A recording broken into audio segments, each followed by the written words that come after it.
I want to humanize people. I think that there's so many humans out there that we think are either very, very good or very, very bad. We're all a mix of all these things. I find that bringing the beauty out in all of us is to bring out all the flaws and the insecurities and, and the confident moments that you have, but also the really, really jarring things that brought you to your knees. And if we can extract this shared humanity, I think it can make us all feel like better people, because one failure does not make us a failure, or one success doesn't make us a success. I think it's just like monumental.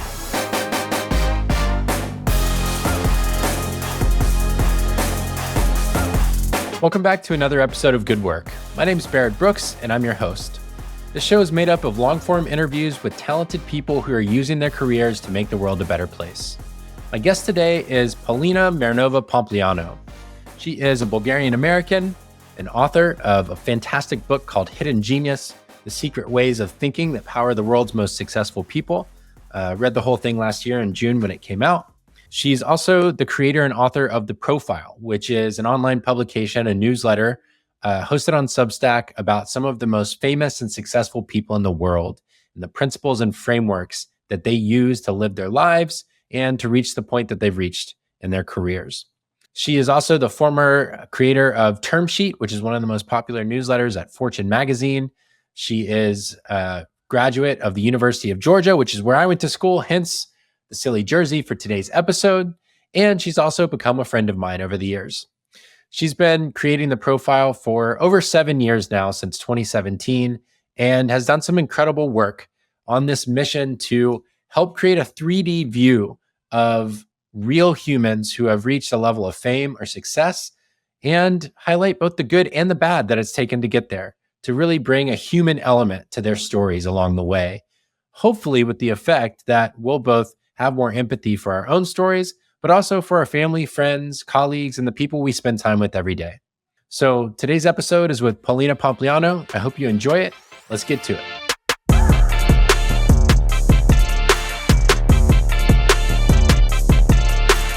Polina, welcome to the show. Thank you. I'm excited to be here. Yes, I am excited to have you here.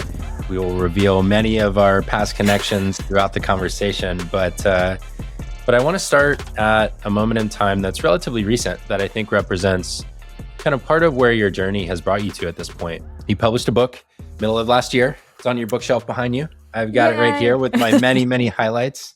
And it's really good. I think of it like the collected wisdom from the first 6 years of running The Profile, all the things you've learned about the most successful people in the world, the frameworks that they use, the way they go about their lives. Very much not cheap tactics and tricks and hacks and stuff like that, and very much more timeless wisdom, hard-earned learning, things like that. And we'll talk about some ideas from the book. But the story I really love that you recently shared was about the book being published in Bulgarian.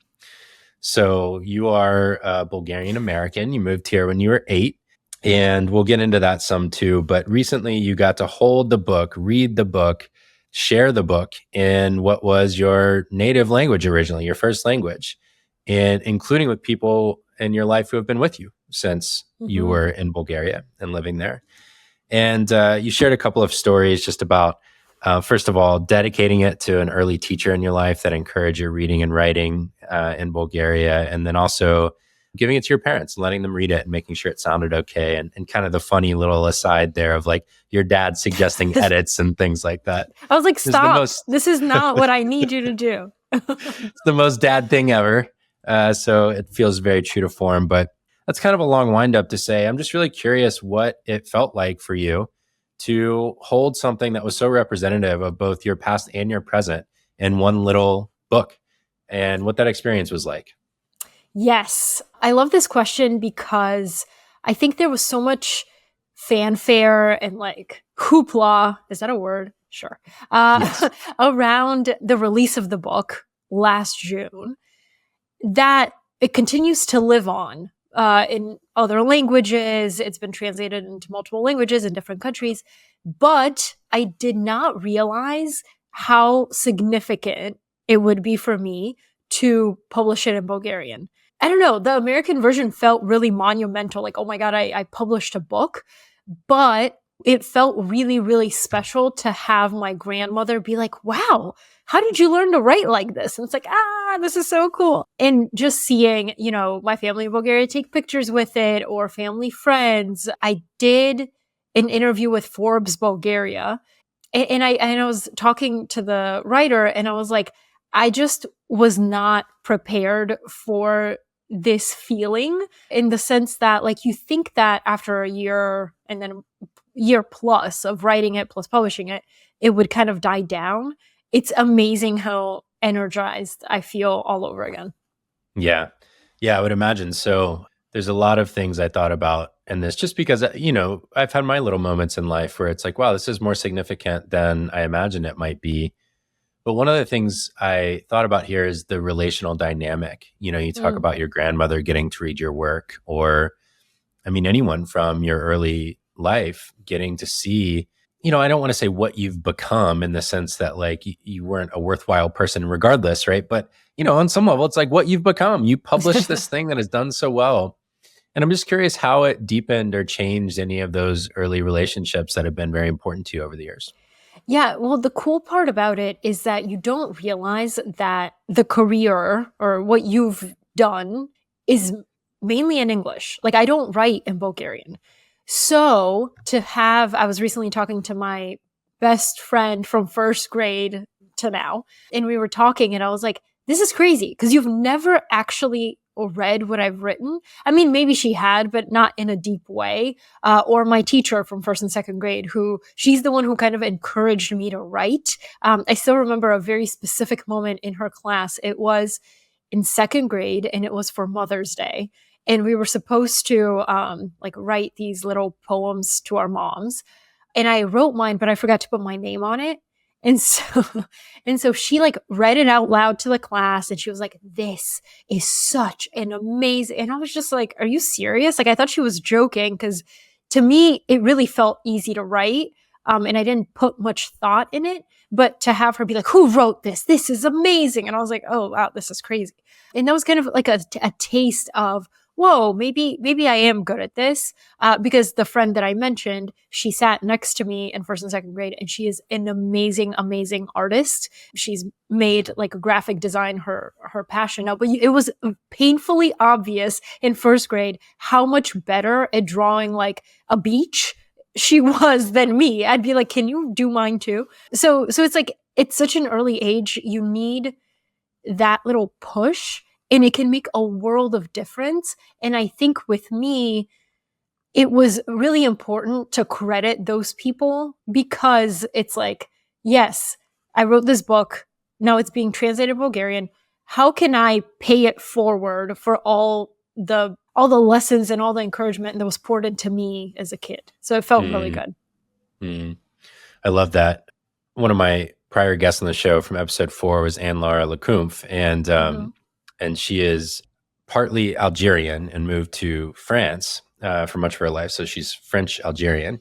She talks about how speaking in different languages and being in different cultural contexts changes your personality on some level, or changes the expression of your personality and the expression of your ideas. And that's something you've talked about, that speaking in Bulgarian and speaking in English, use this example of, in English, we'll say, I feel like going to the park. I feel like doing this or that. And in Bulgarian, it might be more like I think, or more direct, or more kind of forceful almost, is the way I've heard you describe it. Yeah. I'm curious if any of that came out in reading the book in Bulgarian versus in English. Yeah. Well, other than the fact that I was like, I did not even know these words existed, because I didn't translate the book. A translator translated the book. Yeah. And I read through it, and then I made my parents read through it. But it was some of the language, I was like, oh yeah, that's an interesting way to put it. It was interesting because when I was preparing for the interviews that I did in Bulgarian, I was trying to translate these ideas, these conceptual things in my head from English to Bulgarian. I just couldn't get it right. I was like, I know this is what Google Translate says, but that's not the feeling that I want to convey. And I never actually realized how much of my writing and speaking is about how do I want the reader to feel while reading this instead of just being super direct and to the point, which makes you think about, like, if I had stayed in Bulgaria, would I have become a different type of writer, or would I have like conformed my writing to the culture and the language? So Yeah. it's interesting to think about. Do you think you would have? I would hope. I would hope that I would have created my own style, because I am, obviously, I'm still Bulgarian. So that culture has influenced my life, but it has not made me a more cold or logical, direct person. I'm still very much like in my feelings a lot of times. And I think a lot of times I try to get myself out of that. I don't know if that's like a writer thing or an American thing, but I hope that it would and the thing that I noticed is, after doing, like, I did a few interviews on Bulgarian national television, which was so fun, but but after I did that in my broken Bulgarian, I got a few people reaching out, and they said like basically the way that I framed things was different in the way that they thought about it. So I think that there's like a kernel of something, there's more of like humanity in my writing and my work than I think a lot of people do. Yeah, you mentioned this thing about, is it just a writer thing, to be empathetic, to be connected to the emotional side of things, to be in, I will transition it to our feelings, because I very much experienced that. I know, it's like you become a parent, which we'll talk some about, and you start learning about the development of children and what their minds are going through and all of Yes. this. And there's a lot more language and teaching around this stuff now, and many different philosophies on it. But anyways, one of the things that I've thought about with regard to our oldest son is that there's this concept of like deeply How old is he? feeling. He is 4.5 now. Okay. So there's this concept of kind of like deeply feeling kids, or whatever the term is. Dr. Becky. Yeah, Dr. Becky. Love Dr. Becky. I'm hoping she'll be a guest on the show at some point. And I look back at myself now and I realize, oh, that was me. And I just totally did not grow up in an environment where that was acceptable. It's like I learned all these coping mechanisms for how I was supposed to be, which was to kind of set emotion aside and reject what I was experiencing and stuff like that. And as I've come back to that over the years, it's such a weapon for good in conversations like this, or in embodying someone's experience. Myself, as I go through my prep for conversations, or as I'm writing, or even leading teams. So I do think it might be an aspect of being a writer, being, in this case, a podcaster. We both do interviews as part of our work.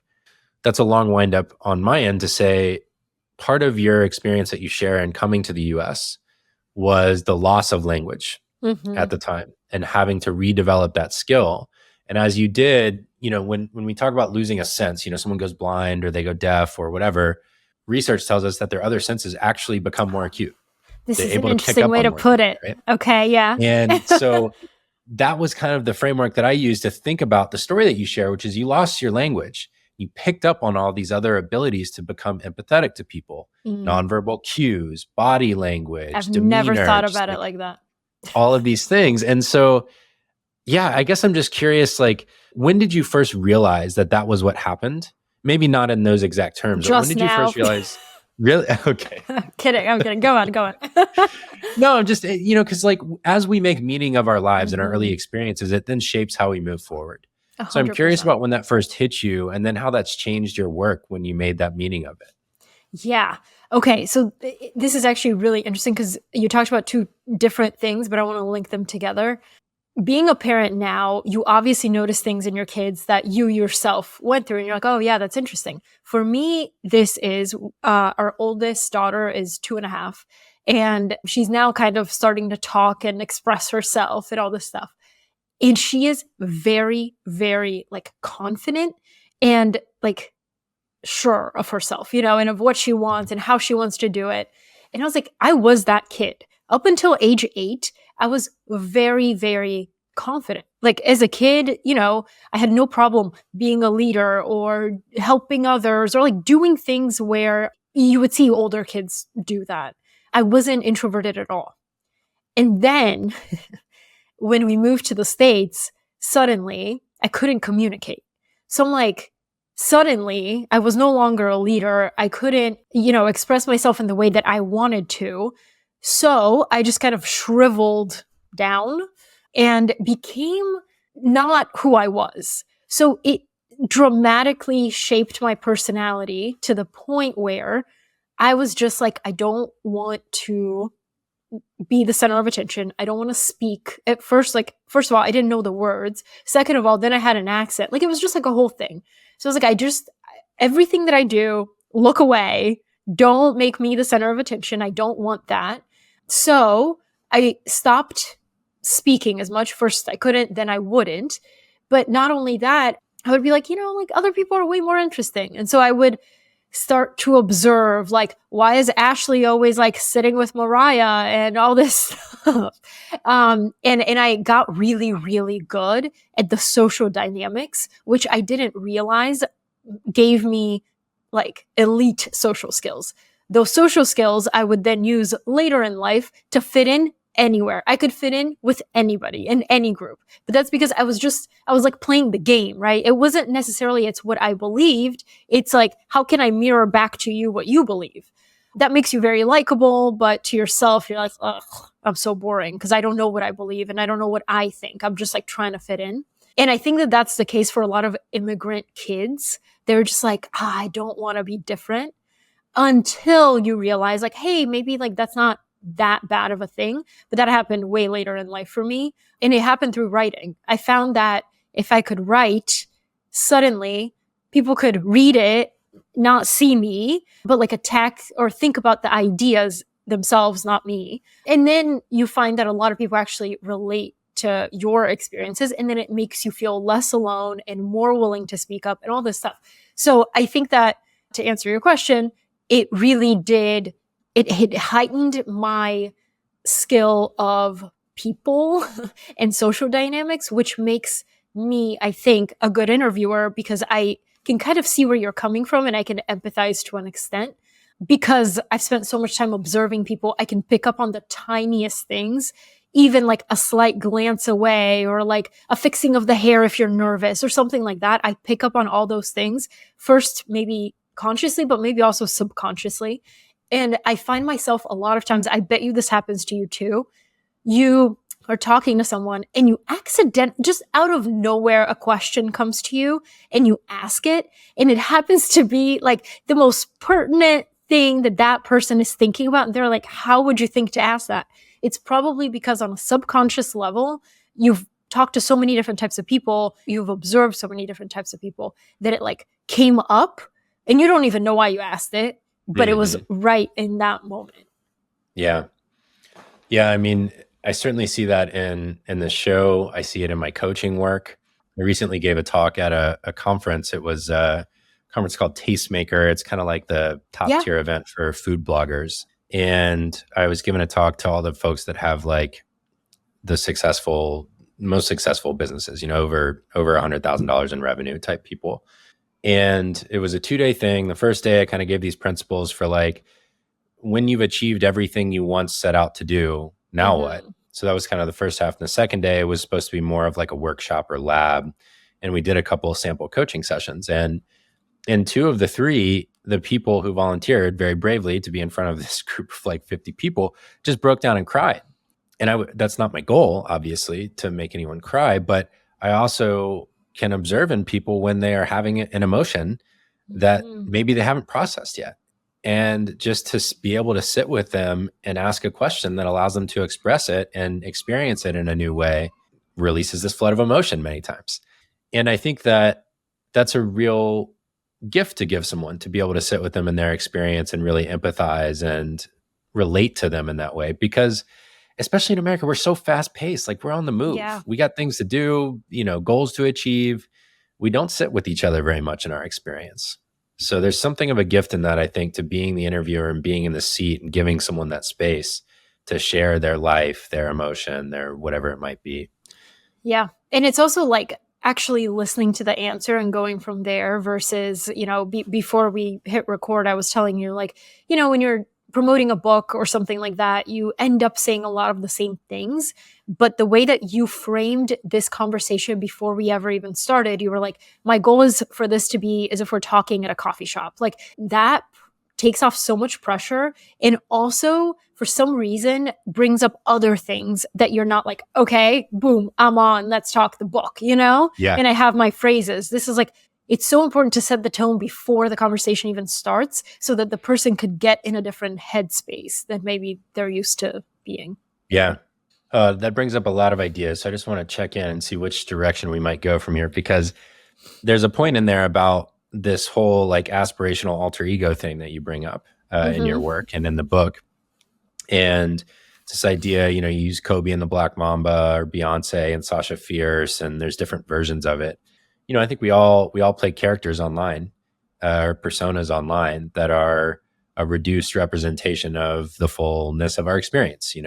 I hear that repeatedly in the guests I have on the show, because almost all of them have done many, many interviews, just like you. I had like 15 I could choose from. And we get into this character, and then we tell the stories of that character. And what I'm interested in these kinds of conversations, and the reason I frame it the way I frame it, is like, hey, let's talk about all the things you haven't talked about yet. Like, why do another one? I should just point to those. You did a great one on Creator Lab. You did another one with this year with a fellow immigrant from Poland. Yes. And he was fantastic, great presence. And y'all talked about a lot of wonderful things. That one went off topic too. Yeah. Yeah. It was great. So it's interesting how we put on these masks, but I think a lot about playing personas online and characters that we play online. And you talk about this a little bit in your work. And I actually wanted to read you something here that you had said, I think in one of your annual reviews. So I'm going to read you your words, and then we're going to talk about them a little bit. My point is this: there's a certain performative nature to all of us. In a society that expects transparency and oversharing, we end up seemingly showing our true nature that is completely disassociated from reality. Author Tara Westover says that for most people, sharing themselves online means carefully curating an identity that exaggerates some qualities while repressing others that they consider to be undesirable. She goes on to say, like, online, no one has acne or dark circles or a temper, no one washes dishes or does laundry, et cetera, et cetera. Mostly we have brunch, we take vacations, we pet sea turtles, we skydive. And you go on to say, online, we repress our ignorance, and therefore we deny ourselves the capacity to learn. We repress our faults, and we deny our capacity to change. Remember, if you could follow in the exact footsteps of someone who has achieved the upper echelons of success in your field, would you? Ask yourself, am I willing to make the same sacrifices, the same missteps, and the same trade-offs? Remember that with the good also comes the bad. So this leads me to the question attached to this, which we needed a little warm-up to get to, I think, which is, so who's the fullest version of Polina today? Like, what is the version that's more full than what maybe people get online? So yes. And I think online is like the most extreme example, but a lot of people do this in real life, like with their jobs.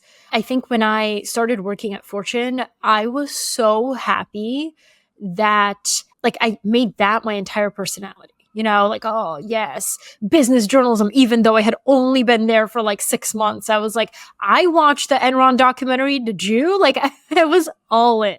And that's partly because like I respected the brand. That was kind of my dream, to work at a magazine that did deep investigative work. So it's easy to kind of be like, well, my aspirational self is this very serious journalist, even if that's not how I feel. And I think that it's like a literary device where a lot of times we have to suspend belief. And we have to suspend belief to read fiction and kind of immerse ourselves in that world. But we also suspend belief to when we're scrolling on Instagram. So when I'm on Instagram, I'm looking at my friends' vacations. Meanwhile, we are texting about how their 2-year-old won't sleep and is waking up 10 times, all this stuff. And you're like, look at these two different sides. So for me, I've talked about this before, that social media to me, I've never taken it seriously. And I think that that's, I guess, an advantage, because I hear these stories of people comparing themselves and like going to the plastic surgeon being like, I want this face that I saw on my filter. It's like, that's ridiculous. But I don't know why. I think that because my life's not perfect, versus like the way it looks online versus, you know, my friends and all this stuff. You know, I see past the facade. So I just like, I scroll through and I never compare myself in an unhealthy way at all. So I don't take it seriously. The thing that I think is more dangerous for somebody like me is to look at other people's like quote unquote success. And it used to be, you know, what job title do you have? How much money do you make? Where do you live? All this stuff. And I would, for some reason, get super competitive, but not necessarily with them, but with myself. I'd be like, ooh, I thought I had enough, but I don't actually think it's enough. Let me go get this other thing. And a lot of people ask me like, so I have 2 kids. When the first one was born, I wrote a book when she was 3 months old. For this one, the second one that was born 5 months ago, I signed up for a half marathon. So I was like, okay, why? I was recently brushing my teeth and I was like, why do I do that? And I think that a really big part is that I'm scared of losing myself in the months. I was just going to ask that. Yeah, in the months where you're supposed to be relaxing and taking it all in, I'm like, oh God, wait, but what if I do that? And then just like life passes me by and boom, I'm not doing anything anymore. So I think it's partly that. And it's just like I like doing this stuff. I'm glad I wrote a book. I'm glad I signed up for a half marathon, but it's like, maybe it would be healthier to not be like, wait, you know, oh God, the world might pass me by, but to actually take the time to rest. Yeah, that's really powerful because number one, I can relate. Anyone who's gone through having children, you know, obviously different for the birth parent versus non, but there is this desire not to lose the self. Mm-hmm. And so I look at those and I think, oh, that's a reclamation of self. Yeah. That is a declaration. 100%. I'm not going to sacrifice everything about who I've been just for this new creature. Even though you want to. Yeah, right. There's this other side of it that's like, what if we left space for becoming something new and different even than we could have imagined? And it's both, I think. It's like, I have seen people lose themselves to their kids in an unhealthy way. Yeah. And wake up one day and say like, oh my God, I don't know who I am. And I've seen the degree to which having kids has changed me in really beautiful and wonderful ways that I didn't anticipate. I didn't know that was going to happen. And so there's something there about both, about leaving room and also reclaiming parts of yourself before you lose them. Mm-hmm. So I don't know, there's some beauty there to both sides. Do you notice or do you feel like you neglect the space in order to try and avoid the change? That's an interesting question. I think that what I've realized from it is that by rushing it, I'm actually more at risk of losing myself than if I didn't do that. So I think I'm just to get to like in the nitty gritty, any new parent will know that when the baby is born, it's the most magical thing on the planet. And it still is. But in those first like 3 or 4 months, your days become very monotonous. So it's like, wake up, feed the baby, change the diaper, put to sleep, wake up, feed the baby. So it's like that's your day. And then you're like, is it Thursday? Is it Tuesday? I don't even know. So by putting some structure in it of like, I will write from 7 to 9 every day, or I will go on a 2-mile run, whatever, at least like injects a little bit of yourself in it. But I think that this time around, I've had a lot of like, what do I actually want to do? Let me actually sit down and think about this more than just like doing things for the sake of doing it, but not actually having a long-term vision for it. I was looking down at my notes because I highlighted this other thing you said. This was definitely from the end of 2023. I still reached a point. So you highlighted everything that happened in 2023. The book came out, you had your second kid. And granted, this is like 4 weeks after you've had the second kid, I think, something like that. So let's just be clear about what the brain and body are doing at that point for a second. They're doing a lot. It's like totally not yourself at that point in time. But it's hard to remember that it's not yourself. Yes, because you're in the middle of it, right? Okay, but anyway, so at the end of 2023, you're a month into motherhood the second time over, and you say, despite all of these awesome things, I still reached a point where I felt kind of aimless. So I asked myself, when do I feel most energized, most like myself? It's when I'm interviewing a person I find interesting. I realized I had become a curator, which is far from an interviewer. So rather than hiding behind the smokescreen of curation, I decided to pivot the profile toward more original interviews. And I noticed that as I was digging back. I've been a subscriber forever. I don't even know how long, 4 or 5 years or something. In October, I think, of last year, there's no more dossiers. And I was like, well, what the hell happened? She's like the queen of consistency. And then I clicked over and I saw the interviews tab, and it was like, oh, I see. She made the transition. And this is something that you talked about. I was listening to your conversation with Danny Miranda, which was like it was just this weird time capsule, because y'all were talking, I think, 2 days after you and I and James Clear and Dan Runcie had done this Clubhouse chat. Oh, and he was referencing that and a question he had asked. So anyways, it was this wild like transfer of time. You talked about when you started the profile. Yep. You hoped that you would go from curator eventually to profiler yourself. I said that? Yes. Ah, interesting. And there was this other transition you've talked about in your Fortune days where you went from like not parroting, but kind of just like, here's what this person thinks. And you had an editor be like, yes, great. What does Polina think? Oh, it's so hard. I see my view from the outside is like, oh, look at this. She's claiming it. Like she is fucking doing it. You decided for whatever reason that the birth of your second child was basically going to be the time when you made the transition from I'm not just curating anymore. I'm going to be the profiler. And I'm just curious about that transition, what that's been like for you. Okay. Yes. That's so interesting that you brought up Fortune. I hadn't thought about it like that, but it's true. A repeating thing in my life, like a pattern, has been that there is this smoke screen. There's me, there's a smoke screen, and then there's like the reader or the audience. I do think it stems from being a kid and being like, I don't want to be the center of attention. Let me just hide behind this other thing. And it kind of manifested in my work, which was I'm a reporter, only the facts, no analysis. So at Fortune, when I had to start writing Term Sheet, which is the daily deal making newsletter, I was like, perfectly fine. Like I'll just write news articles and you can make your own whatever. And then an editor was like, well, the point of this newsletter is that it's more analysis versus just hard news. And I was like, crap. Like, you mean I have to have a point of view? And he was like, yes. And I was like, ugh. So I always have struggled with like, what do I think? And by putting myself out there, I open myself up to criticism because I can no longer hide behind like, oh, well, this is what this person said.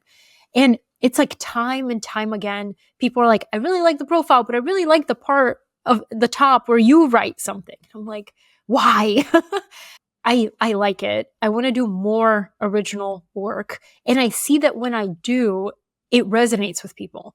But it's like this mental hurdle that I have to overcome of I'm okay with having a point of view on the world, not everybody agreeing with it, maybe even attracting some criticism, but I want to do that. And like, if you think about a great interviewer like Oprah, yes, she interviews other people, but the foundation of her interviews is her story and her voice.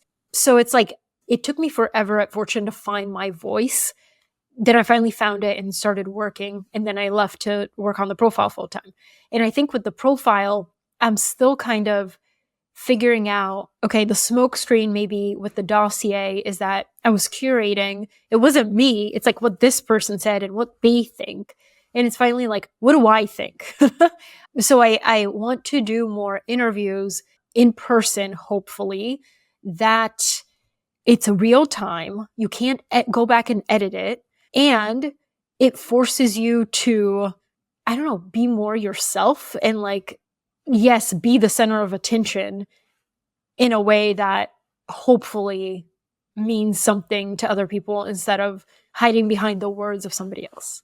So you use the same language, which I assume means you've already made the meaning of this. But if we go back to some of the early, 30 minutes ago when we got started. Yeah.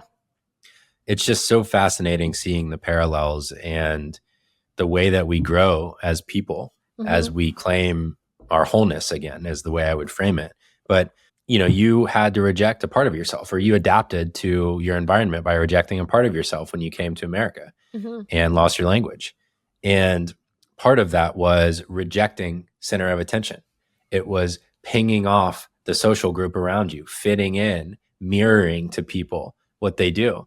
And this is that transition back. It's like you're going from, here's what's been said about this person, here's what they say, here's what other people think, to, okay, I'm interested in this person for a reason. Yeah. A principle, an idea, something that I'm exploring in myself. Here's what I think about their story. Yeah, exactly. Yeah. That was the part that was missing with the dossiers. Yeah. I'm really excited for that. I think that that's like a really awesome transition, you know, and it's just an evolution that I think grows the work in a new way and hopefully keeps it exciting to you as well. Exactly. I think that a lot of times when we find ourselves aimless or in a rut, it's probably because we're either suppressing a part of ourselves that we should be expressing, or it's like, what is the meaning of this? Like, why am I doing this? I pride myself that I haven't missed a single week of sending the profile over the last 7 years, but it's like, what's the point? So why is that meaningful? I forget who said this. I heard it somewhere, but somebody was like, the most dangerous type of person is a person with no purpose or like no meaning behind what they're doing, because they'll find meaning in anything and they'll like attach themselves to something that maybe is not a good thing. So, I mean, cults, anyway. So I think it's worth sometimes talking to someone who can see your story objectively and be like, wait a second, this seems like there's a parallel here or like some sort of pattern that you yourself aren't seeing. Like, I had never thought about it like that. When you lose a language, you rotate the other way, which is like, I'm just going to observe other people and not speak to what is my voice. It's crazy that it can take 20 something years for you to like discover your voice. But in doing that, I find that the things that I've written and the things that I've said that are most resonant with people are when I'm like reflecting on something that I think only I'm going through, or writing something meaningful with purpose. Like, I recently wrote this thing that we talked about, an article about interviewing techniques. It was, yes, like taken from a lot of other people, but it's something that I myself am like trying to learn and be better at. So it came from like a very authentic place of, hey, I'm trying to be a better interviewer. Here's what I learned. And this was truly only going to be something for myself, but like, let me share it with you guys in case anybody else is trying to do this. So it's like, that's kind of where I should be focusing. And that's what resonates with people. Yeah, it's not surprising to me. I mean, some of the most fun stuff that you've done have been these off the cuff, collected advice type columns, you know, advice on marriage, advice for first time parents, you know, how to become a great interviewer, you know, what to do when you've had a first big success and move on from. There's just like these different things that you've curated over time that are related to your own journey. And of course, there's going to be other people who go through that stuff. You know, of course, I mean, marriage and kids, obviously, some of the most common things that people do in the world. You wouldn't know it from Instagram, though. Yeah, right. But also the most personal, the things that matter the most, the closest to home. So what strikes me about that is going back to this idea of like the persona, the character we show up as. It is helpful for performing, for doing our work, for realizing potential sometimes and protecting ourselves. There's this concept in the show Shogun that just finished on FX. One of the episodes, and I got to write an essay on this, but it was this concept of the eightfold fence that one of the characters, Mariko-san, if anyone is watching it, shares. And she's talking to this English character who finds himself in Japan. And she's talking about the fact that children in that culture and society at that time were taught to create an eightfold fence inside their kind of like heart or soul. And within it, to create a place where they can retreat to in time of hardship or when they are being challenged, and that is their like innermost heart place. And this is a concept in therapy that comes out a lot, is like metaphorically taking the younger you to a place of peace and calm at a time of stress or whatever. And I found this concept really beautiful because it still creates a little realm that's yours. But bringing it back to what we were just talking about, like you can have that and pierce the veil a little bit, pierce that character, like give yourself away to people a little bit more and reveal more of the full picture. And it allows people to relate to you differently. You become more Yeah. approachable in the process. Yeah. And here's where, like, I think the two cultures clash, which is that I think a lot of people in, let's say, a Bulgaria would look at Americans and be like, oh my God, they are so just over the top, emotional, vulnerable, sharing all of their feelings and all of their problems. Like, nobody, that's like your dirty laundry, right? And then in Bulgaria, it's much more like you don't need to share all of that. And I think I have like a mix of it. If you listen to a lot of the interviews that I do, I don't talk about privates. Like there's definitely a separation, which I think is healthy for me because I don't want people to be like, oh, well, this is just what happened to her or whatever. But I will almost always, it'll come out in my writing. I said this on a podcast a long time ago, but basically, when I'm going through something in my life, I never feel like it's resolved until I write about it in public. So not just for myself, not like a journal or something, but like I have to publicly address it somehow because I think it makes me feel less alone because other people chime in and they're like, oh yeah, like here's how I dealt with this. One of the things I recently realized is that I've never quite written about grief. Whether that's a product of, knock on wood, I haven't had that many people around me pass away or whatever it is. But recently, I went through a few things that I'm like, oh my God, like I don't even know how to think about this, but it's going to take me some time to process it myself, to think about how to process it in public. But it's always tasteful. It's never like, I don't treat my readers as the readers of my diary. You know what I mean? Like it has to be somewhat profound in that there might not be a lesson here, but like this is part of our shared humanity. And I think that this is something we have all experienced. Like what's your story? Well, thank you for sharing that. I can see that it's very present right now, that it's a thing that's happening right now. So I won't pry further because I actually do think that there is value to reserving the present processing with people who have the capacity and knowledge and have earned the trust to like be there in that with you in the moment. Mm-hmm. And what I found in sharing through my writing, because I have a similar process. It's like I have to be able to, I refer to it almost as like claiming it publicly. Interesting. You were talking to Danny Miranda long ago, which is funny because he's become like, he's been at it a long time. Now he's become one of the guys in the podcasting world. That's fun to see. Yeah. But about what I refer to as a strategy, the Eminem strategy. And I refer to it that way because if you've ever watched the movie 8 Mile about Eminem's life. A classic. Kind of like, yeah. And his strategy he uses in like the final kind of rap battle is he just says everything he thinks the guy is going to say.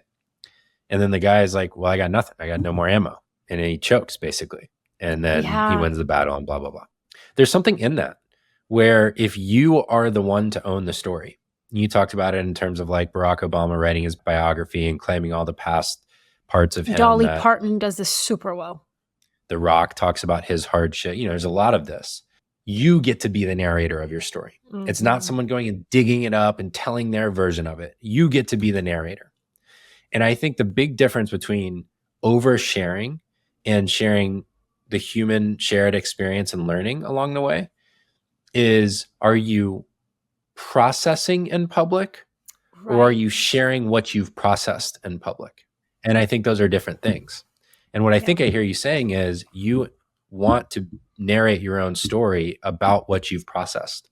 Yes. And it's part of the like conclusion of that process for you. I don't know if that resonates, but that's how I'm interpreting it.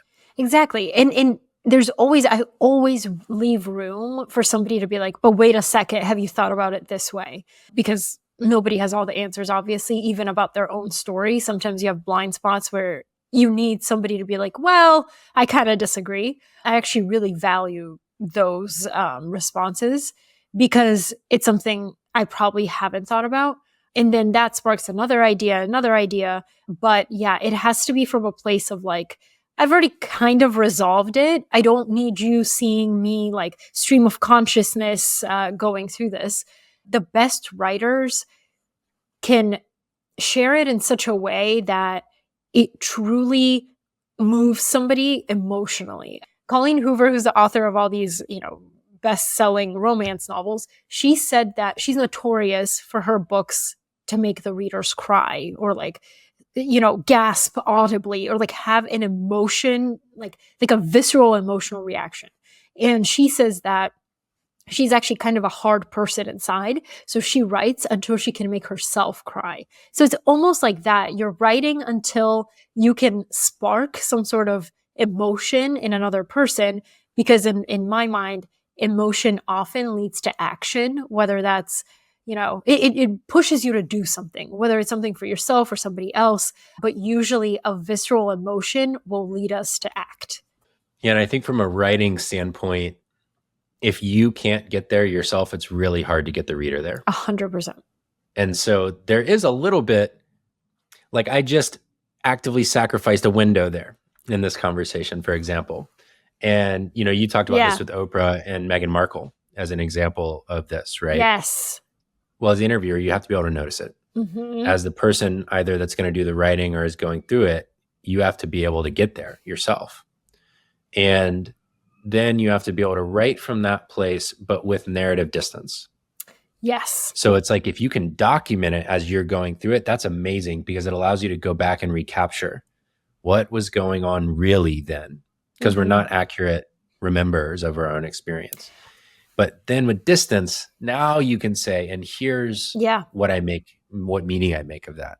Sorry, on this sacrificing a window thing, I didn't include this in the interviewing techniques, but something that Barbara Walters said was that she's like, a lot of her interviews are very probing and she gets to the bottom of it. And she's like, but I won't dig when I know that something's like genuinely painful for that person. And she's like, I know when to stop, basically. And like you can see it really, really well and really masterfully done with her interview with Monica Lewinsky after the Clinton scandal. Yeah. Because Monica in that interview is kind of in this like dream world, still in love with the president. And it is very, very obvious to the viewer.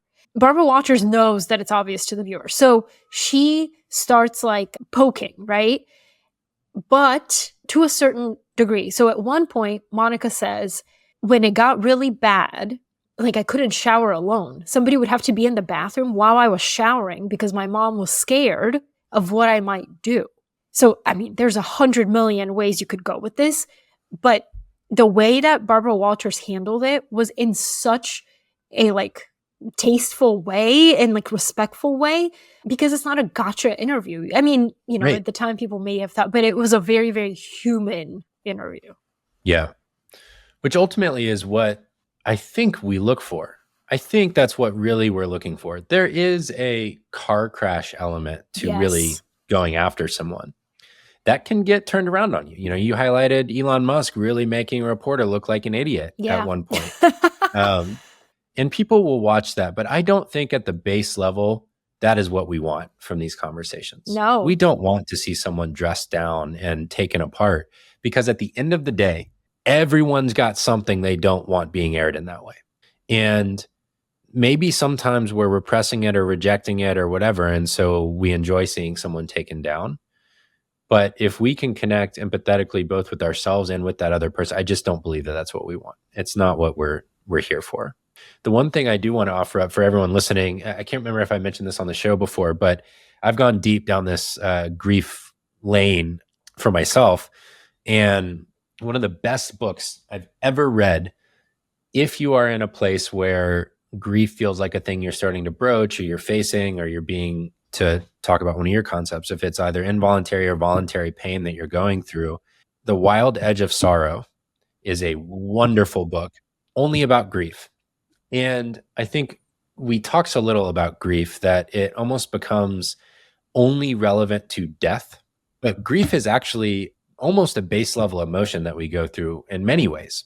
Grief for lost selves, grief for achievements not unlocked, grief for relationships lost. Like, it's not just when people die. You could be driving past a clear-cut forest in the Amazon and experience, there's just many ways to go about it. And I thought that book did a wonderful job of kind of highlighting the degree to which we reject grief for fear of it, and how actually letting it in and learning to be in it and then move forward from that place is the much healthier whole way to go. That really unlocks something for me. So anyways, in case that's helpful. Thank you. I wrote it down.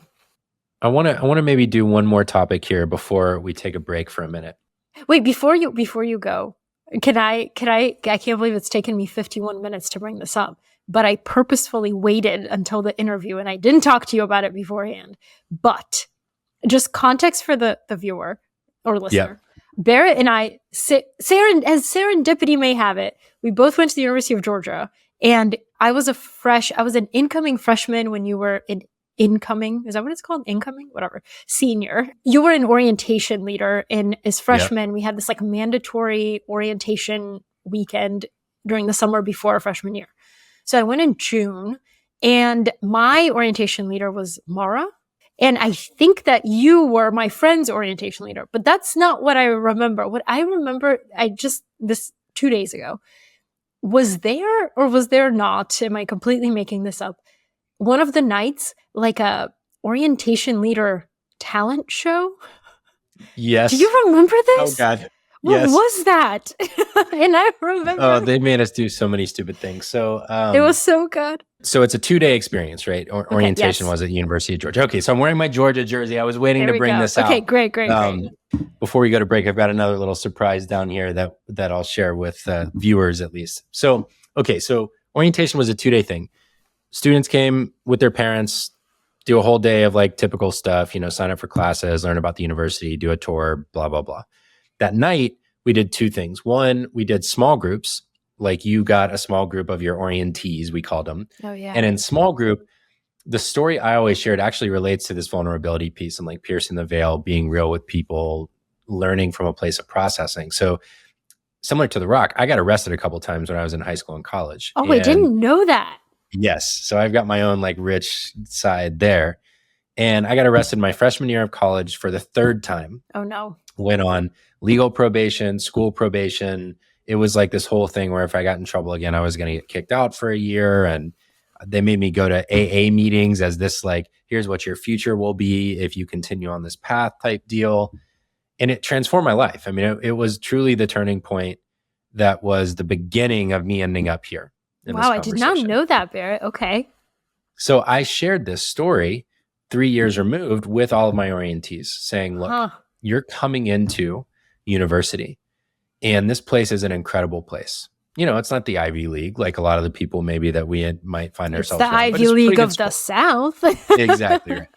And it's a good place to be in. It's easy to get in a lot of trouble here because it's also an easy place to have a lot of fun, do a lot of drinking. You can get in any kind of trouble you want there. Here was my experience. And you can take from that what you will. Yeah. But I just want you to know that looking back, while it was a trajectory changing experience for me, you don't have to repeat all of that to get the learning from it. So that was the first thing. I really took that job seriously as a way to try and share hard-earned wisdom with people that was painful.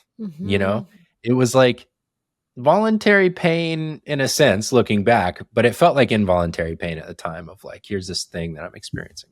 All right. So that's an aside, just like I always drop in a little personal story here or there in these things. But afterwards, we would go into the big auditorium with everyone. Yes. And we did this like Saturday Night Live style performance. That's what it was. Yes. And it was so ridiculous. So I had a couple of roles.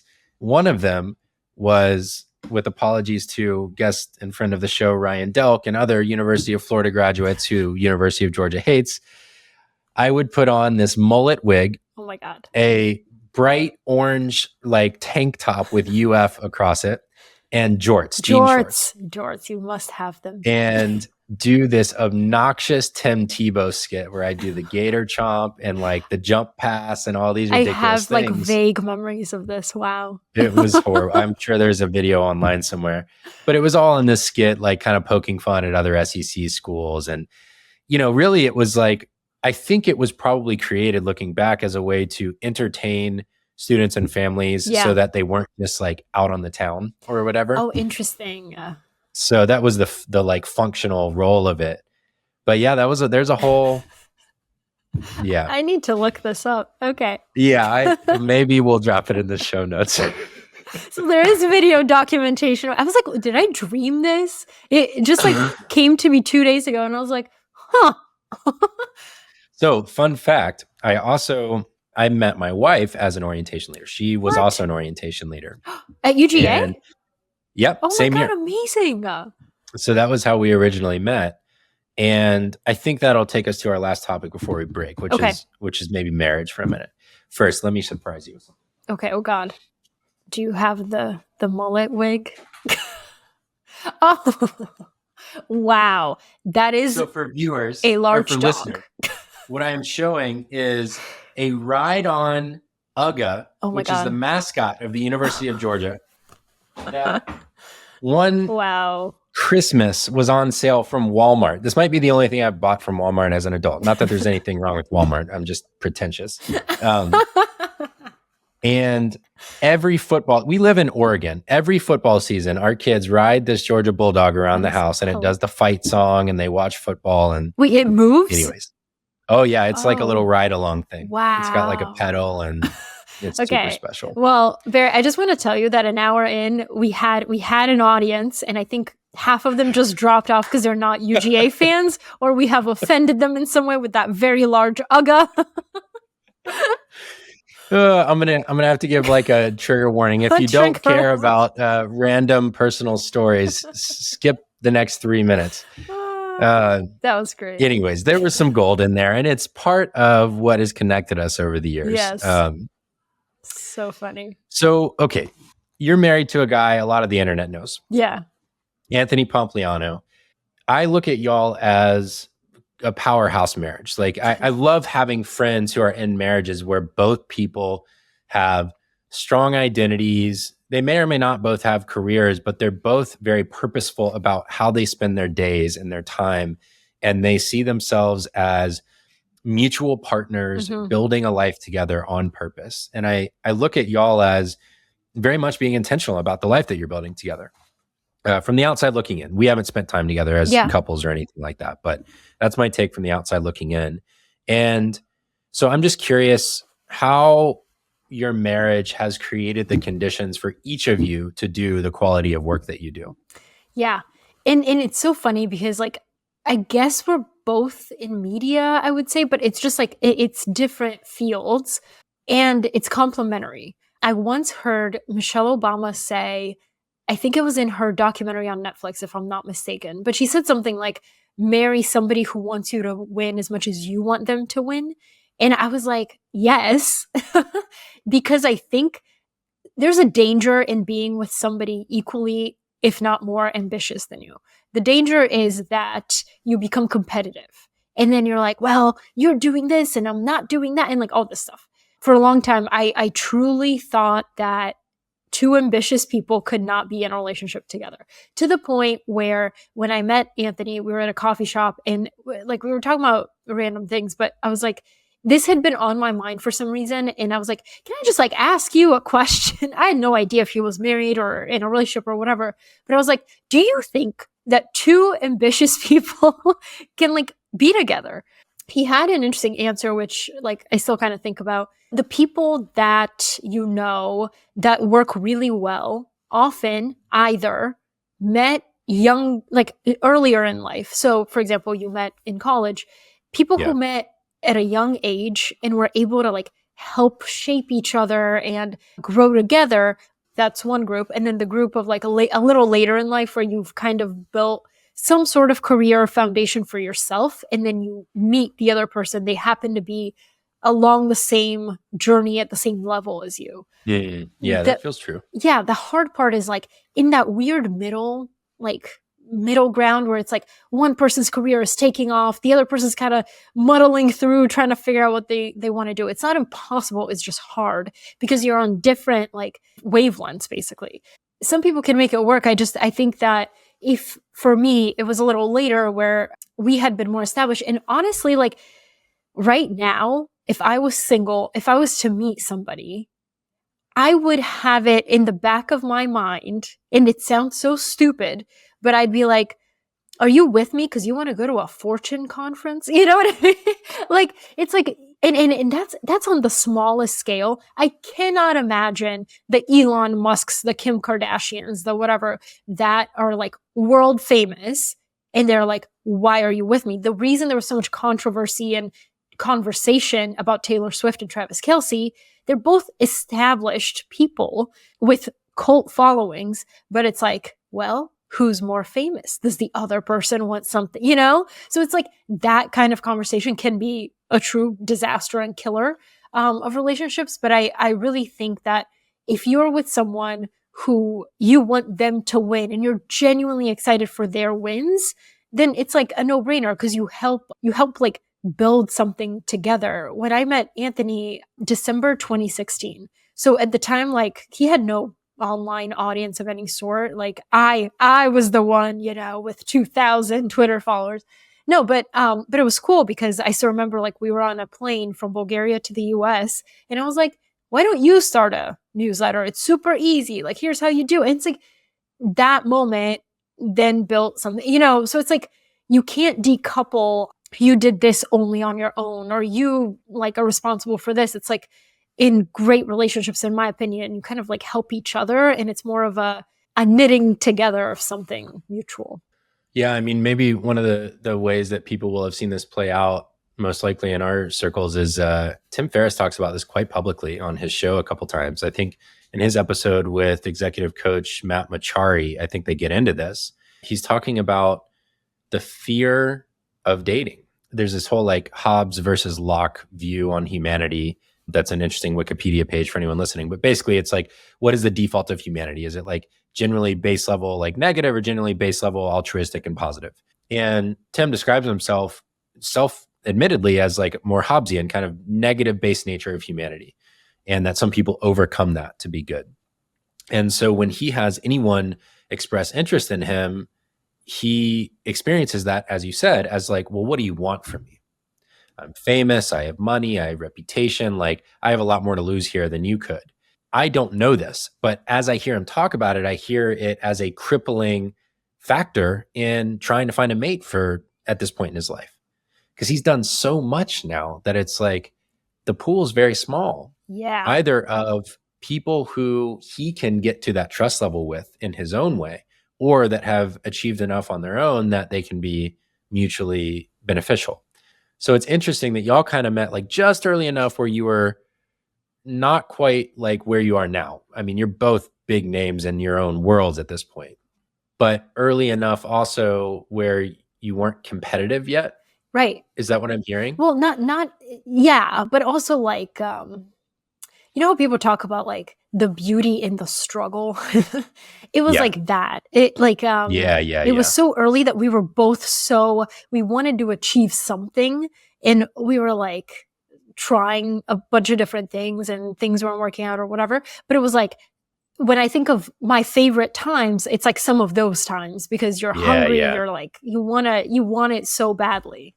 Yeah, it's like the climb is the fun part, is how James Clear framed it on the first episode of the show. You got to experience the climb together, the kind of like shared come up at the same time.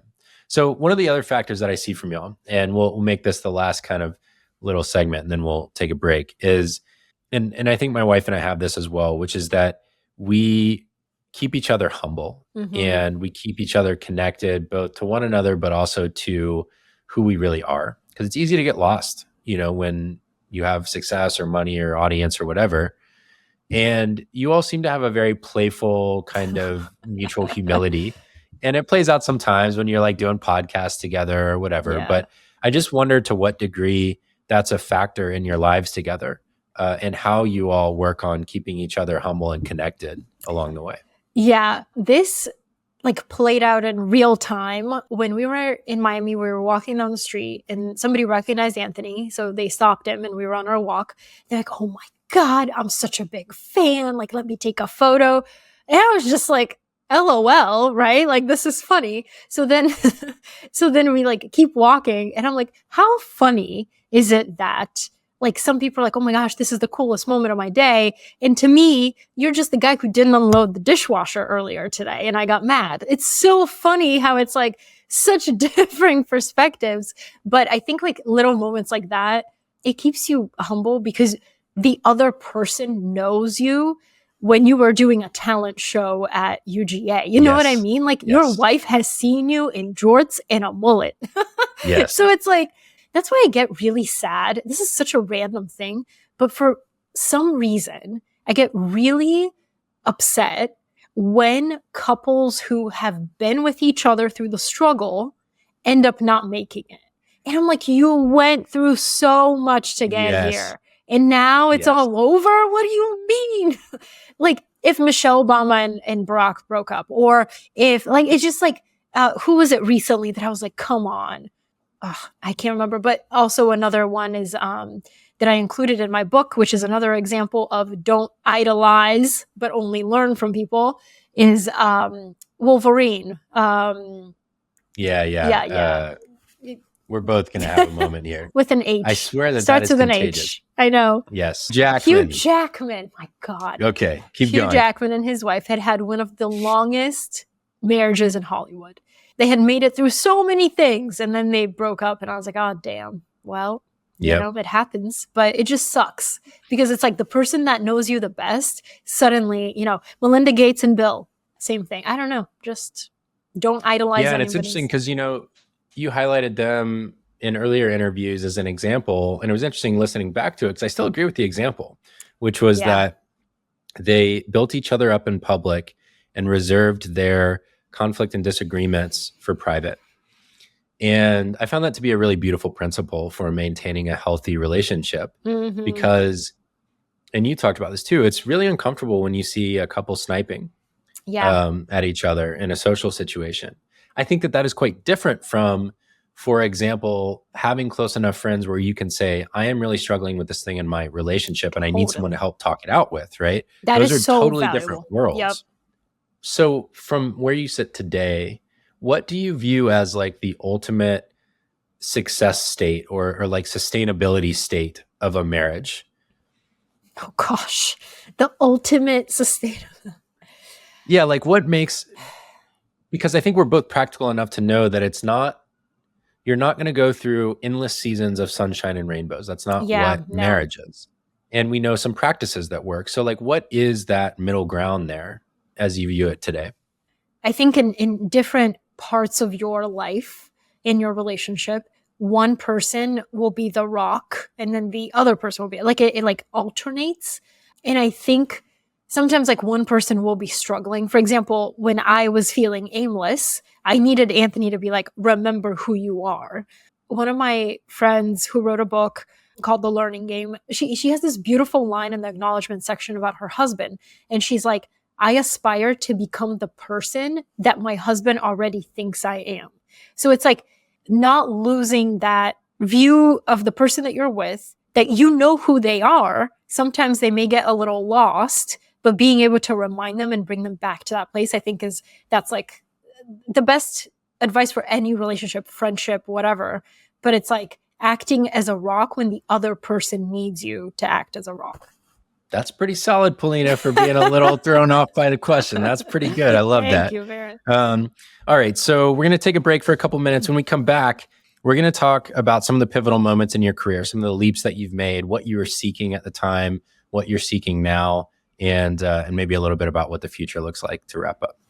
Hey, it's Barrett. You've reached about the midpoint of this conversation, and while we take a little break for station identification, as they say, I want to tell you about two things. First of all, I write a newsletter every Saturday for founders and creators who are leading teams and companies to make an impact through your work. It has 3 sections in it. The first one is a mini essay from me based on my executive coaching work with founders and creators about how to lead well. It has 3 long-form essays or links from around the web that will help spark new thoughts to help you lead better. And it has 1 quote from a meaningful book that I often find myself recommending to friends and clients. All the feedback I've gotten so far is that it hits exactly on the kinds of issues that founders, CEOs, and creators are facing every day in their work. So if that sounds appealing to you, make sure to go to my website at barrettbrooks.com and you can subscribe right at the top of the homepage. That's BARRETTBROOKS.com. The second thing I want to tell you about is that my day job, I actually do have a day job, I'm not just a podcaster yet, is as an executive coach, as I just mentioned. I work with founders of Series A startups and later, and with creators who are doing at least $1 million as a solo founder and are now thinking about growing a team. The uniting commonality between the founders and the creators I work with is that you've reached a point in your business where you know you're going to make it. Actually, you're doing quite well. And now the question is, how much do you want to scale? And what are the leadership challenges that you're going to face along the way? This work is based on both my training as a coach and in my work as an operator and growing my old company ConvertKit from $3 to $30 million in annual revenue. If you're a founder or creator who might benefit from coaching, or if you know someone who's looking for a coach, I'd love for you to check out my site and my coaching page at barrettbrooks.com/coaching. You can learn everything about how I work as a coach and also fill out a form to have an exploratory conversation if that sounds interesting to you. All right, that's all I got for you right now. There's no sponsors for the show at the moment, so consider me your sponsor. Let's get back to the conversation for the second half. Welcome back. Thank you. From our break. For now, I'm my own sponsor, so people get my little pitch for the newsletter and whatever else in the middle.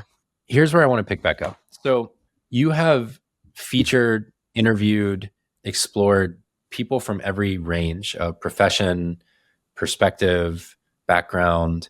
You frame it in one interview as like Cheryl Strayed to David Goggins as one spectrum of the difference in perspective. But even with them, one of the key things that I think differentiates the people that you cover is how they have responded to pain, suffering, challenge, hardship in their life. And that's true of Cheryl. That's true of David. They have different ways of going about it. But I'm curious what you think separates not those two ends of that spectrum, but rather a different spectrum, which is people who manage to take pain, suffering, hardship, and turn it into learning and growth versus people who succumb to it, dwell on it, ruminate on it, get stuck there, and what you see as the difference between those things. I think that the people who are the most resilient are the people who can endure the most and endure a lot for a long period of time. The reason that I'm attracted to stories of resilience and endurance is partly because I think that I am more I'm more vulnerable to the day-to-day volatility. And I'm very much I've become less like this, but I have felt in the past that I was kind of on the defense a lot of times, just waiting for things to happen and then being like, how do I respond? Whereas if you have more of a mental framework of things will happen, this is how I will respond. And I think that the biggest thing actually for me that's changed me is having kids. I think that I want to model for them what I would have liked to have been modeled for me, which is that very few things can shake you, really, really shake you. And not every problem is a crisis. Both kids have been sick back to back with all sorts of viruses, whatever. And I told my friend, I was like, I think I've reached my capacity to worry. I just cannot have no more mental energy and space to do that. So it's you know what? This happens. We're just going to get through it. And it's going to happen again. And this is the next 18 years of my life. It's going to be a constant battling of things. So I once heard somebody say ask God to give you patience and you'll get a bank or a line at the bank. So it's when you want to be more resilient, you will find that life tends to throw things your way where you can kind of practice the skill of being more resilient. At least I have found that. I used to hope for a life full of just calm and just peace. But what you realize is that calm and peace has to live inside of your own head because the world is very volatile and you cannot worry about every single thing. So for me, you'll find a lot of those kinds of stories in the profile because that's what I'm most attracted to, because that's how I'm trying to learn and become myself. Yeah, that makes a lot of sense to me. I mean, I think that many creative people explore concepts and ideas that they are themselves trying to learn about. I mean, James Clear talked about this. I know, I do that here. It's I interview people that I'm personally interested in their work, and that's really the running theme. I judge the people I interview here to be doing impactful work that I think should exist in the world. And you've talked about that in terms of this the selfishness of your work, that on some level, it's like you are pursuing ideas that are relevant to you. One of them, it sounds like, being resilience. And, it goes back to that idea of that like eightfold fence concept of if you can, in spite of the chaos and the hardship and the like constant sickness of small children or whatever is going on in the world, escape to a place of inner peace and equanimity, then you can face almost anything. One of the things that I've seen, because I've thought a lot about this for myself, like I, for whatever reason, responded to hardship by trying harder throughout my life. And in what way trying harder? Probably my flavor of it is never make that mistake again. Some combination of that plus chip on shoulder. Like, oh, you judge me or laugh at me for that. Like, okay, well, I'll show you, So some combination of like, I'm going to be so perfect that only I will notice my mistakes and I will notice them before you. And secondly, I'm going to like show you how good I am, basically, something like that. So there is an unhealthy or a shadow side to some of that stuff that you can get stuck in and operate from that isn't actually that helpful. But you talk about this concept a little bit in two people that you referenced. David Goggins is one of them, and him kind of like looking in the mirror, saying the most plain version of what he thought about himself. You're fat, undisciplined, out of shape, whatever it was. And then seeking hardship in his life to like build this resilience muscle. You talk about Sarah Blakely and her dad asking at the dinner table, what's something that you failed at today? I've heard this concept before. It might have been, I don't remember who I heard it from, Twitter. We both hang out on Twitter. The great philosopher of our time. Yeah, right. The great philosopher of our time. But essentially, it's better to be a warrior who gardens than a gardener who has to go to war. And I've always loved this concept because it is this idea that having the capability to have that warrior mindset is really powerful because you're going to need it at some point. Whereas if you are soft by default and then have to rise to meet the hardship that you're faced with, that's much more difficult to do in the moment at a time of stress or whatever else is going on. I don't know what shaped me that way. I don't know what made me try harder rather than collapse under it. But I do know the emotional cost was high, and that the thing I've had to grow on, it's like you have to get through the period of hardship. And then there is a period of recovery, for me at least, that involves processing the emotion that came from it. The stress, the fear, the worry, the sadness, whatever they are, to like really feel that for a little while. It goes back to the grief thing a little bit. And then move on. That's the piece I missed when I was younger, was I would just move on. And so I had this like well of built up emotion that finally, as an adult, I had to like go back and process through. I did a lot of crying in my early 30s over stuff that I never processed before. That was like, I'll call it fragile resilience, because eventually it built up to the point that I couldn't take anymore. So I'm just kind of interested in that. And I'm curious, outside of Sarah Blakely and David Goggins, if you've seen other examples that kind of show the path through that of responding to hardship in really powerful or interesting ways. Recently, I've been thinking more about this concept, and I wrote about it in the profile because I didn't know how to feel or how to think about it. Because did you watch the Netflix documentary on Arnold Schwarzenegger? No, I haven't yet. Okay. But my dad was a bodybuilder around the same time that Arnold was a bodybuilder. So what? I have some knowledge of all of that, like early story of his. Yeah. That's interesting. Okay. That's fascinating. So in the documentary, he talks about how he came to America and he was on like he blew up. But then privately with his family back in Austria, his brother passed away and then his dad passed away. And in an interview at the time, they asked him like, oh my God, like, are you shattered? How are you thinking about this? He was like, I cannot let anything get in the way of my focus. I'm just powering through. Like, I'm not sad, blah, blah, blah. And I was just like, what? And then they cut to him today and they're like, well, what do you think about this now? And he's like, well, I mean, I kind of feel the same way. He was like, if I had stopped to think about it, it would have like basically broken me. And the people who are constantly focused on the past and working through things, they kind of get stuck in that. And he's like, I found that if you stay busy and if you are productive, then you can move on. So it's interesting. It was very interesting because I can see both sides. I can see oh, okay, so you just you're very good at compartmentalizing, and you compartmentalize that, and then you didn't like think about it, and that's why you were able to move on. But then, as we all know, what happened to him later in life, it came out in weird ways, I think. So it's like, is that unprocessed sorrow, or, something he didn't grieve properly, that came back much later in his life? So because I am the type of person who has a tendency, probably more than most, to wallow in this one thing, I would love to be able to compartmentalize a little bit more and to be able to like move on.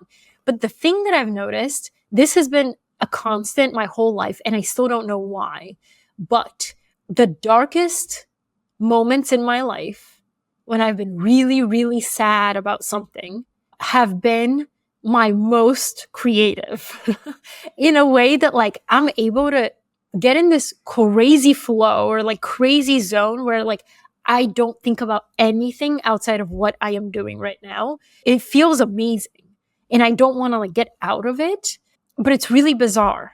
Like when something bad happens, if I'm like, okay, well, this happened, I don't want to like think about it anymore. And I just am like, I'm going to write for the next 4 hours.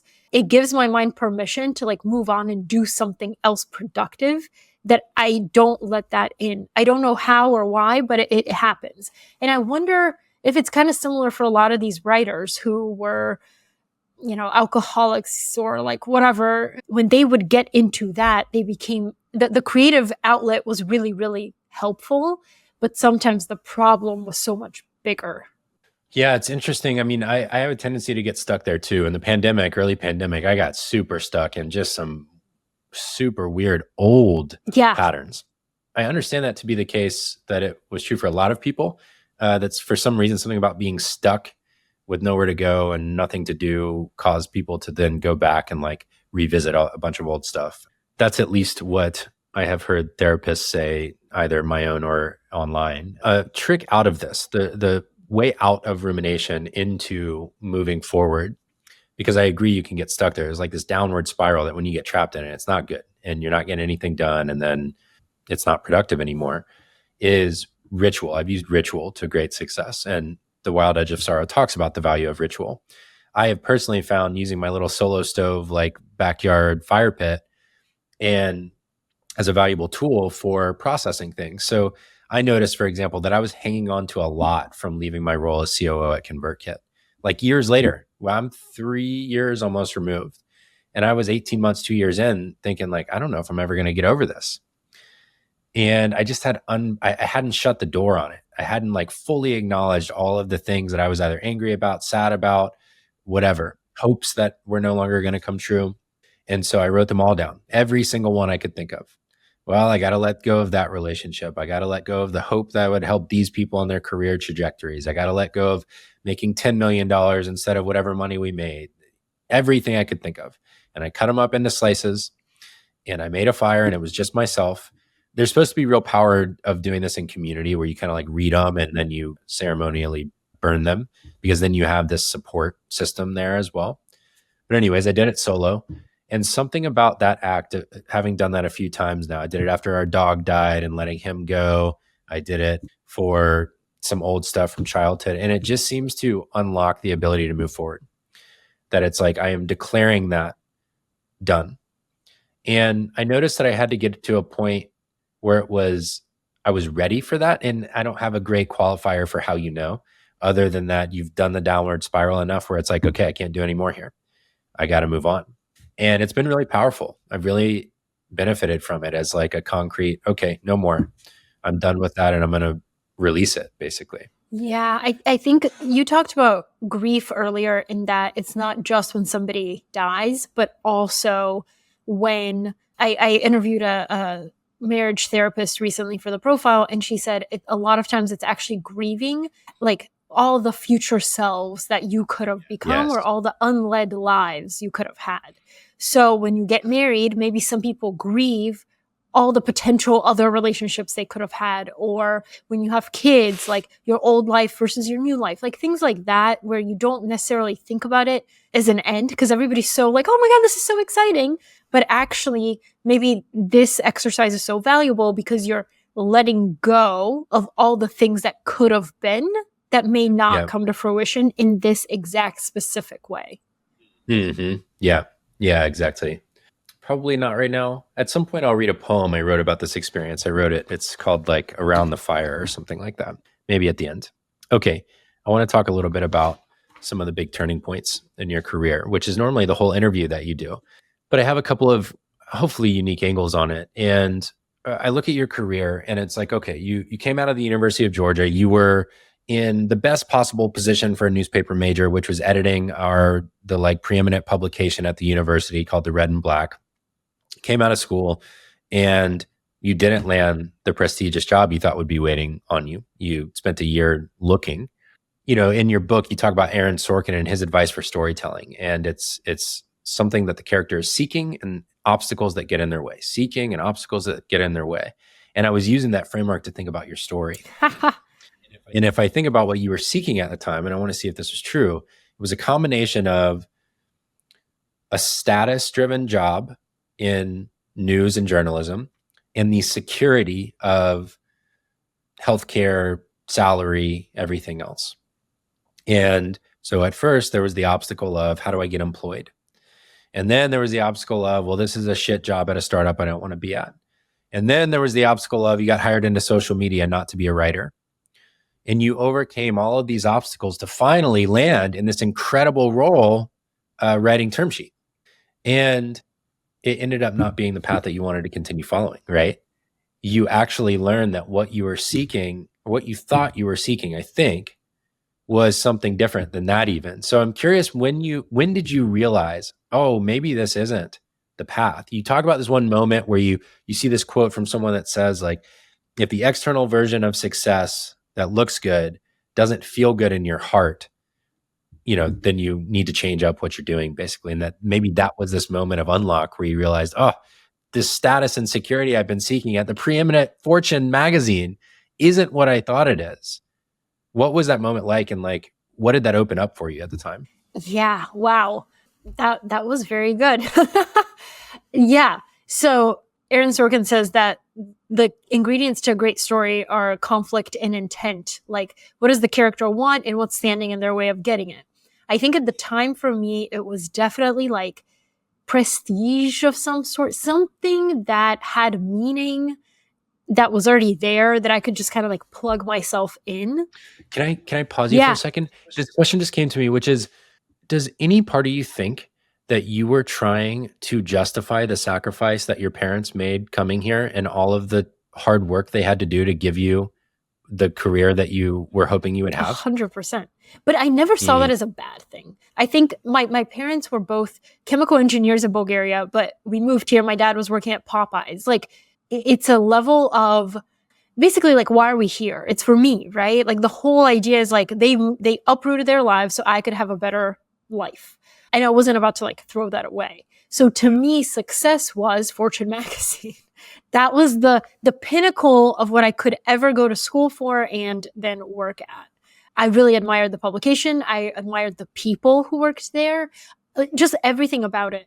As I was chasing this thing, there's like a hidden part to this, which is that after I graduated from UGA, all of my friends, especially the business majors, got these like amazing, prestigious jobs before they even graduated. I was like, oh, and I was like, I'm smart. I work hard. I have this resume. Why can't I get a job? Like, it was just so baffling to me. And it was also a lot of like people inflating your ego, telling you, you've worked at all these places. You were editor of the newspaper, the Red and Black, like you'll be fine. And I was just like, I'm not fine, guys. So it was like a frustration and almost a jealousy. And I've learned that jealousy a lot of times, at least for me, I'm rarely envious of someone, but when I am, it's because they are sitting in a spot where I'm like, I can do that and I can do that well. And why am I not doing that? So it's like when you find yourself jealous of someone kind of like dig deeper into that and be like, what do they have that I want? And why am I not on the path to get it?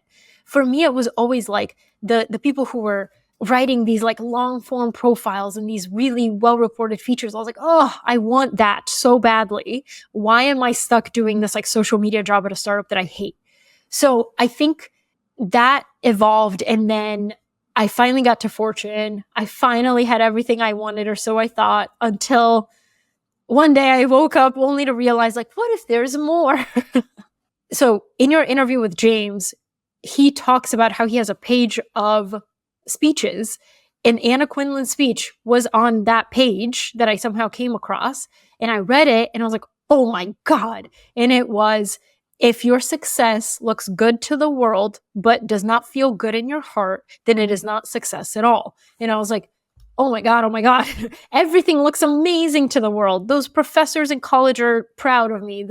My parents can tell their friends, or, but like, I want more. And what is that more? It's very serendipitous. Like ConvertKit, Substack, like all these things were popping up where I was like, there's an opportunity to build a business on writing and becoming a writer. Once I started thinking about it, I couldn't stop thinking about it. And then I was like, well, you know what? We're just gonna lean all the way in. We're gonna jump both feet in and just try it. And yeah, since I left, I have no regrets. It's interesting because the very thing that you were seeking, the security and the status, became the obstacle to taking the leap. Yeah. And were the major things that I hear you say in other interviews that you had to overcome and kind of embrace that, okay, I'm going to set those aside in pursuit of this other thing. Do you remember the moment when you felt the most unsure of the decision? You talk about yourself as being like, once you make the decision, you're pretty sure of yourself. But was there any moment in there where it was like, I don't know? Yeah, it was when I was doing my goodbye call over Zoom at Fortune, because it was the first day of COVID lockdowns. And I was like, come on, man. Like, this was not on my list of things that could go wrong.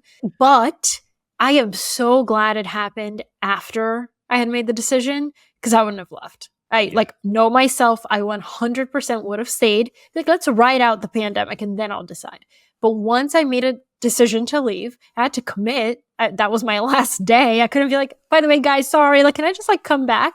And that's the thing. I think our brains are just so wired to make the decision. Once you fully commit, you're like, I made a decision. Your brain kind of calms down. At least mine does. I was very unsure of how it would go. But as we all know, a lot of independent creators and writers and reporters like ended up leaving their big media jobs to do things independently during that time.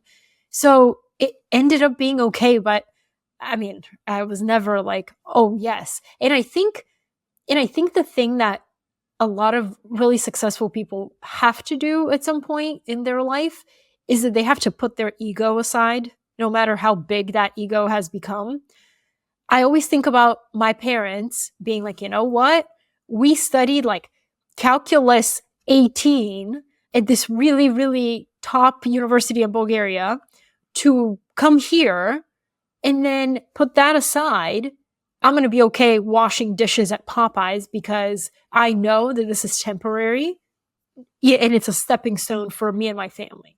So it's like, when I think about that, I'm like, who am I to be like, oh, I'm this important journalist. I can't, like, you have to be able to be like, I'm going to put that aside. I know what I can do. Like, this is a skill set that nobody can take away from me, but let me try this other thing that might fail. But if it doesn't fail, the rewards are endless. It's interesting. I think of it as almost like contextualizing the risk relative to the risk that your parents took. And just the humility required and the suffering required to be looked at in a certain way that is not accurate for level of intelligence, capability in the world, impact you could be making. To sacrifice all of that for family is a level of like beauty and just, yeah, I guess self-sacrifice that is hard for me to even comprehend, honestly. My wife's family, she was born in Singapore and she came to the US when she was about the same age. My family on my mom's side is a few generations from coming from Mexico. So like, it's in most of our stories at some point if you go back far enough. but it's just an incredible level of foresight and willingness to be altruistic, honestly, and pay it forward to your children and grandchildren. So you took the leap. It's been years now. Spoiler alert, it's gone very well. I hope so. And I think that the quality of work has remained very high as well, just from my own seat. So you've written the book that came out last year that was almost responsive to an editor reaching out. You did it in the margins of caring for your first baby, which is an incredible level of discipline and example of the kinds of principles and frameworks that you teach in the book. Something that came to mind for me as I was looking at this was like Fortune publishing the book, having that do well, even making it to the point where you are now writing original profiles of your own. They could all be examples of this concept from the book of false finish lines. When that happens, everything will change. When that happens, everything will change. And I wonder if you found yourself getting caught up in that at any point, if any of those did end up being that little bit of a trap afterwards. Definitely. I thought that when I wrote the book, everything would change. But what I've learned now is that actually it's not like a goal that I'm chasing. It's more of a feeling. And that feeling is the feeling that I get when I'm on stage interviewing someone. Like that energy is what I want to feel a lot of the time. And it's like, I'm not feeling that right now because I'm not doing that. And I feel like that the reason that that's what I want is because I feel that's my like most me. But I've spent so long trying to be, you know, a spokesperson for other people that I haven't given myself the opportunity to be there.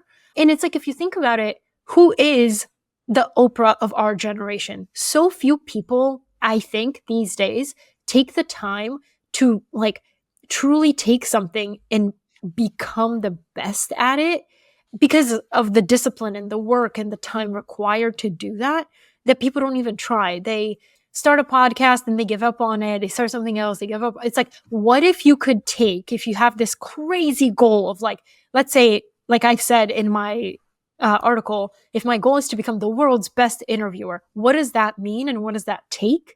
And it's like, if I start now, could I be that in 20 years? Maybe. So I'm really obsessed with the idea of there's this feeling that I'm chasing. I know it's there because I've experienced it many times. How do I make that my life's work? I mean, it deeply resonates with me. It's probably part of the reason that we've stayed in touch over the years. I know that when James talked about in his interview that Christopher Alexander quote, or I guess when I raised it and read it back to him, we talked about excellence and that clip of him talking about if you're going to do something big, write a book, make a podcast, make your publication, that if you're not doing it to be the best at whatever, that it's not like better than whatever, but it's actually like the best possible version that it can be. He didn't understand that. I don't understand that. It sounds like you don't understand that. I mean, that's what the show is. It's like me finally claiming that for myself as well. Like, oh, look, I have a voice. I have things that I think. I have a way of doing things that I care deeply about. I want people who come on this show to feel like, wow, that was different. That was something I haven't done before. And I'm not under any preconceptions that like me now is anywhere close to where me 10 years from now will be.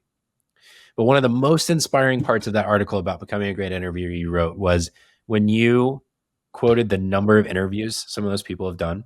It was just like, well, yeah, if you are actively trying to get better with everyone and putting in the work year after year, time after time, reading the people you sit across from, just using it as a process of improvement, really it's just get the reps then. You got to have the right attitude and the mindset and the prep and all that stuff has to be there, but then it's get the reps. Let's have the conversations. And it's so cool to see like people's earliest work to their work now. And it's like, wow, you've become a true master because you did it 60,000 times. Like a lot of people are like, oh, Joe Rogan's an amazing interviewer. Yes, until you realize he's only done 2,000 interviews. And it's like, compare that to, you know, Letterman and Larry King and Oprah. It's like tens of thousands. So, you know, and those are just the recorded ones. Yeah, right. There's so much more that we could talk about, obviously. We're coming to the end of our time together, and I have 3 questions that I typically ask at the end. The first one is, you've been interviewed a lot, and you interview a lot. I'm curious if there's a question you've always wanted to be asked that you'd like to answer. Nobody's ever asked me, what would you tell like the Paulina who just moved to the US as an adult? Because I, for some reason, love it when people are asked that question because it makes them reflect from a different perspective.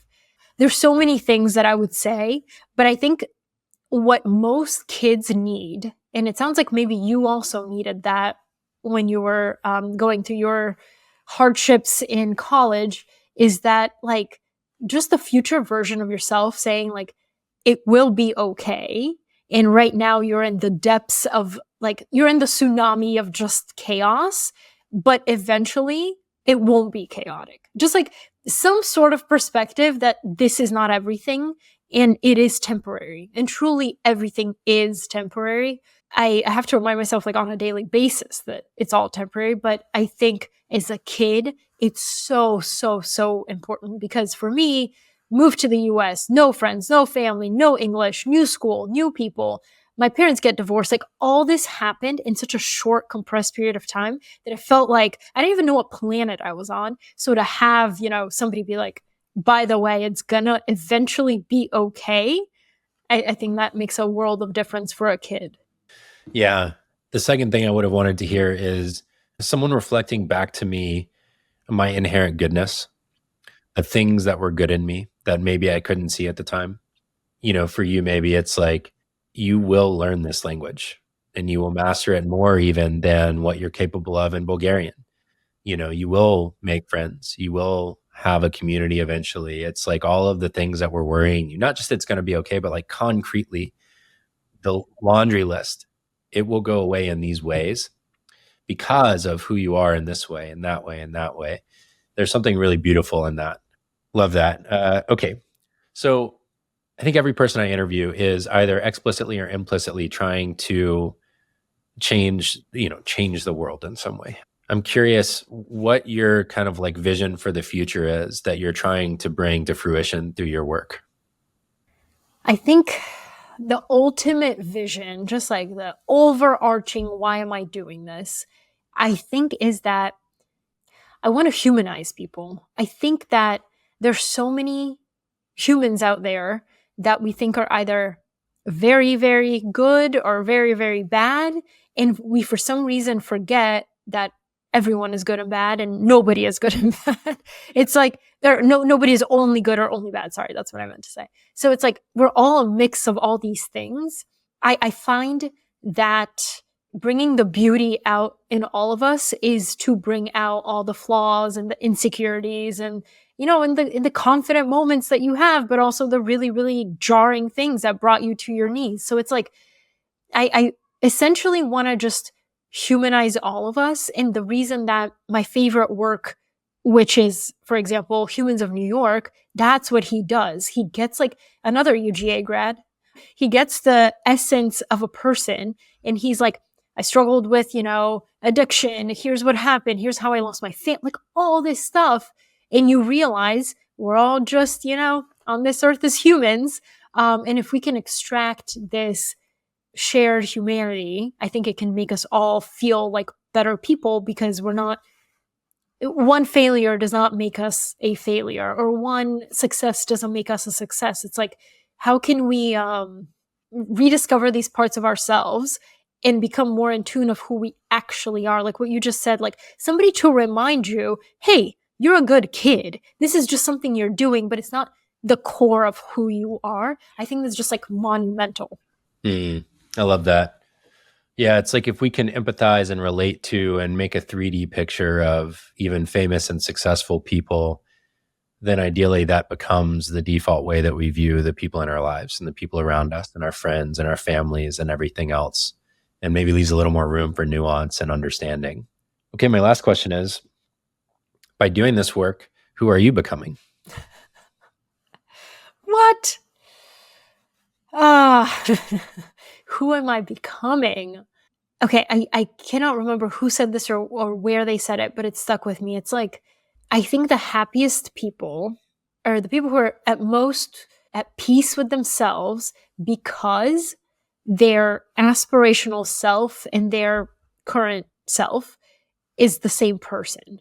We all know the stories of the people who in public are one way and then in private treat their family horribly, are horrible people to be around.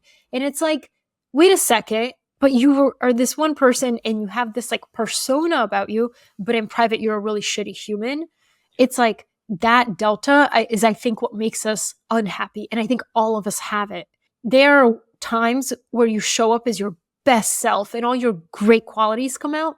But in certain situations, maybe not, and you're impatient and you're whatever. So it's like, if I become a person that my kids are like, she is the same at home, at work, whatever, I would be really happy. Like, that is who I want to become in their eyes, to be someone to be proud of, not, well, if only you knew who she was.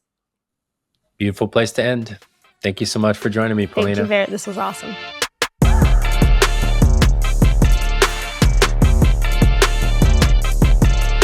Thanks for listening to this episode of Good Work. The show is made and hosted by me, Barrett Brooks, and produced by my friends at Podcast Royale. If you enjoyed this episode, I'd love for you to do two things. First of all, hit subscribe or follow wherever you get your podcast, whether that's Spotify, Apple, Pocket Cast, YouTube, or anywhere else. Following the show means you'll get all future episodes dropped right into your feed. Secondly, if you're feeling really generous, I would love it if you would either leave a review if you haven't done that already, which helps the algorithms help people find the show, or if you've already left a review, I would love it if you typed up a quick text message with a link to the episode and say, hey, friend, really love this episode of Good Work with Barrett Brooks. I think you'll enjoy it because of whatever, and share it with one person who you think might enjoy it. Podcasts spread mostly word of mouth, person to person, so I really appreciate it. And of course, today's guest was the incredible Polina Marinova Pompliano. She's the author of Hiden Genius, which you can get wherever books are sold. If you don't have a favorite bookshop, I would suggest pals.com.